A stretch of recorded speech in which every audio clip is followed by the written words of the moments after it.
Please welcome to the stage, Richard Yonck.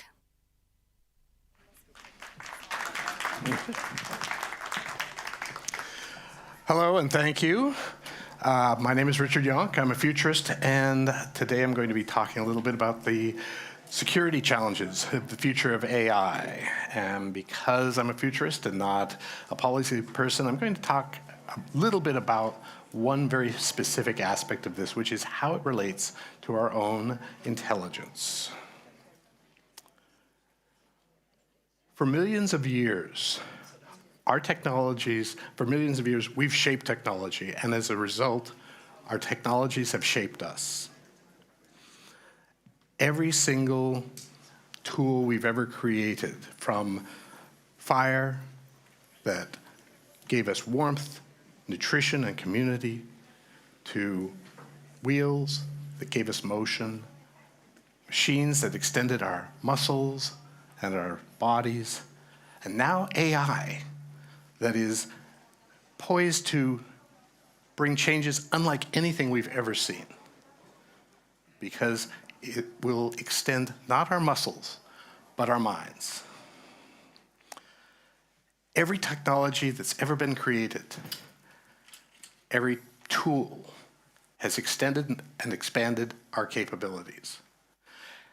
And yet, at the same time, nearly every one of them has brought with it changes, challenges, issues, and problems, even risks. AI will be no different. In the case of AI, we're talking about new challenges because these technologies interact with our intelligence, which is something that really no other technology we've ever created does.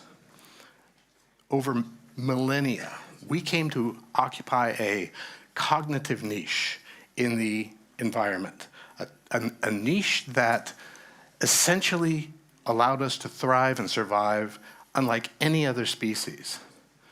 And because of that, this new technology of AI is going to interact with us in ways that and give us challenges we've never had to face or ever had to deal with.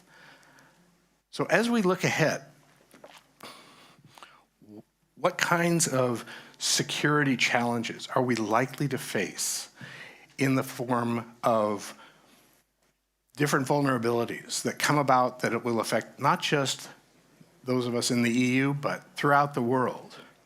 We're going to talk a little bit about this today, but in my mind, so many of these arise out of the fact that we've always interacted with other people when it comes to our intelligence and never machines.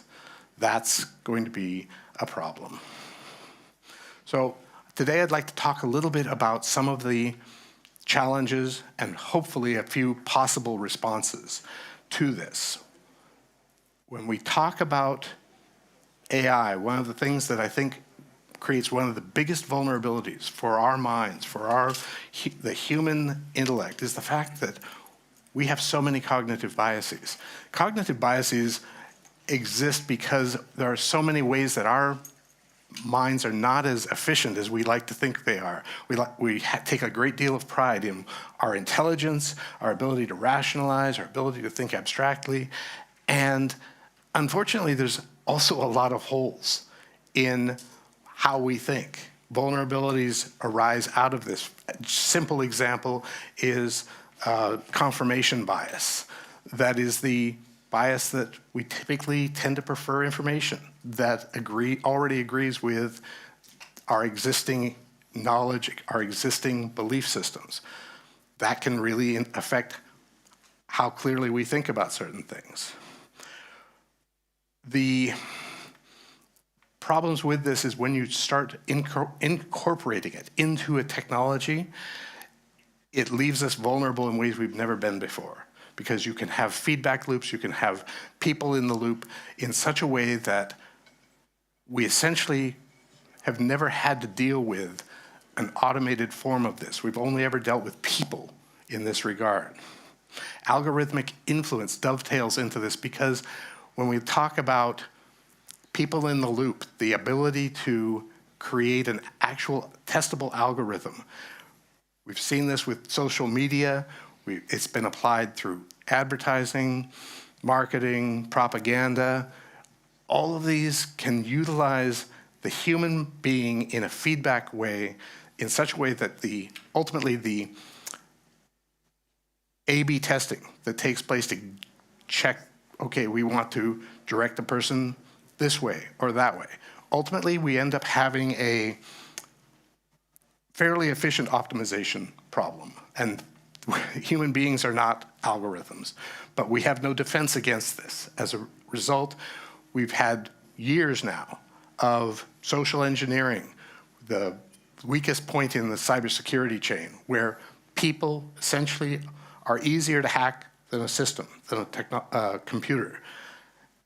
It makes us and our systems ultimately very vulnerable.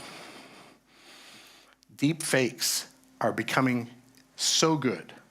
They've been around for a few decades, but people have only been aware of them for about 10 years.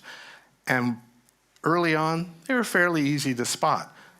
They've gotten so good that we now have video and audio that can essentially fool people. We have plenty of examples. A year ago, a financial worker in a company in Hong Kong was tricked into issuing $25 million worth of checks because he engaged on a Zoom call with board members and a CFO who were all deep faked. He didn't know he was talking to digital entities, digital avatars. The illusion of consciousness is another aspect of this that continues to be a problem. Human beings evolved to be able to interact with different parts of their world in such a way that we kind of tended to ascribe sentience, sapience to them, even when it didn't exist. As we deal with more and more of these systems, we're more and more easily fooled into believing that there's actually something conscious behind there. That creates all kinds of ways that we are going to end up being taken advantage of. You can imagine a system that can fool people into believing that they're talking to their parents, their children, in a visual and audio system. The problem is that we tend to then disengage a lot of our critical thinking because of our emotional response. As you automate that, you only have to affect 1-2% of the population, and you have a very, very profitable machine, unfortunately. All of these come together in combinatorial risks, the ability to take all of these different systems, take the other technologies that are being developed, combine them so that we have systems that intelligent AI systems that can essentially keep creating on a continuous basis novel new ways of creating exploits, creating vulnerabilities that can take advantage of people. So how do we deal with all of this? How do we handle the types of challenges that are going to continue to escalate? Thinking about these technologies not in terms of just where they are today, but where they're going to be 5 years, 10 years, 15 years from now. Well, one area that I totally believe in is further advancing of automated threat defense and detection. We already have a certain degree of this in the form of systems like True Media, Deepware, Sentinel that can detect in text, detect in images, whether something has been deep-faked, fraudulently changed, and that's useful. But we need to be able to have even better, more sophisticated systems and interfaces that can continually protect us and guard us with this type of a threat. Developing cognitive augmentation. I don't mean like BCIs or brain-computer interfaces, but there are so many ways that we can create actual interfaces that continually kind of track and help guide us when our thinking perhaps becomes faulty, becomes flawed because of some of our cognitive biases. This is a way that we can essentially leverage AI and leverage some of these systems to be able to better help us be better thinkers, better able to handle the challenges of the digital era. Expanding technology assessment is something I have been talking about and truly believe in for a long time. The US used to have a Office of Technology Assessment that was a model that spread throughout the world. It has been taken up by institutions and governments all over.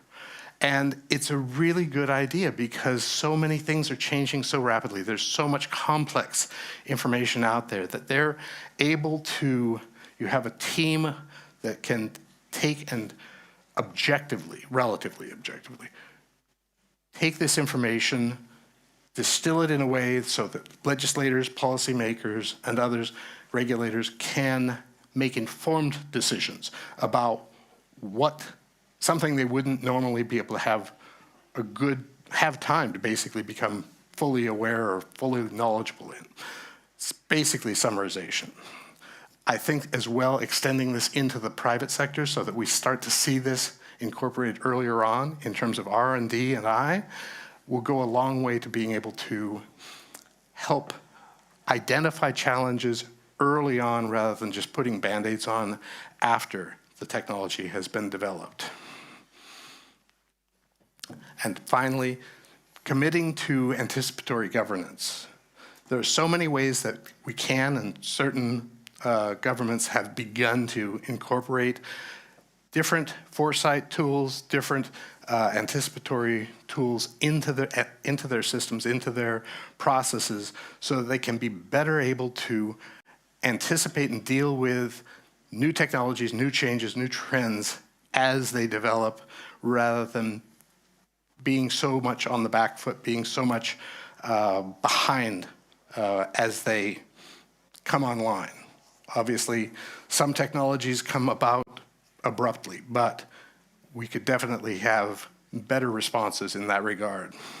Ultimately, this is all about creating a better world, creating a world in which human values and the futures that we want to see develop are promoted, because ultimately this is all about creating a future that will benefit ourselves and the generations to come. Thank you so much.